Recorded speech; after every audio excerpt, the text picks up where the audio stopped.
Kazakhstani Tengiz oil fields output will remain stable, wrote Reuters, citing Kazakh Energy Ministry. Earlier this year, in an official statement of the ministry, it was announced that due to the urgent overhaul of 1 out of 6 processing trains at the site, there was an overall decline in oil production.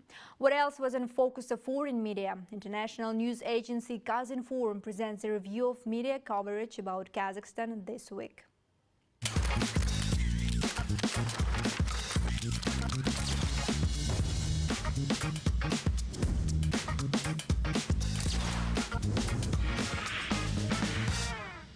Reuters reported on November 14th that output from Kazakhstan's major Tengiz oil field will remain stable in 2024, citing the Kazakh Energy Ministry. Responding to a Reuters request, the Energy Ministry said that it forecasts oil output from Tengiz will reach 27.9 million metric tons this year, or about 608,000 barrels per day, a similar level to 2023's output, but around 4% below that of 2022, reads the article. EU Reporter published an article on November 15th discussing Kazakhstan's participation in the Raw Materials Week in Brussels. In a visit to Brussels to take part in the European Commission's Raw Materials Week, Kazakhstan's Minister of Industry and Construction, Kazakh, explained how his country is already meeting many of the EU's requirements for critical raw materials, reads the article.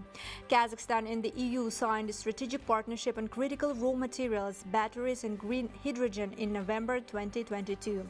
At a business forum on that strategic cooperation, Kazakh Industry Minister Kazakh said Kazakhstan fully supports the European Union's aspirations for diversifying sustainable supplies of critical raw minerals and is confident that the country can make a significant contribution to achieving this goal, reads the article.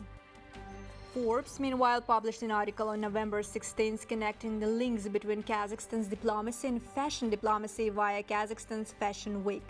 For the world's largest landlocked country, Kazakhstan is making some big waves in geopolitics. Ancient trade routes between China, India, Russia and the West position this nation as a keystone puzzle piece on the map of Central Asia. Now its intermediary prowess is stronger than ever. The last weeks we saw visits from the French President Emmanuel Macron, Hungarian Prime Minister Viktor Orban and the US Assistant Secretary of State Donald Lu, 3 stakeholders in ongoing European security negotiations, read the article. The country understands the power of design as a tool of global advocacy as well. As early as 2015, as part of my ongoing research on emerging markets, Kazakhstan rose as a prominent case study on the successful application of fashion diplomacy tools, writes the article.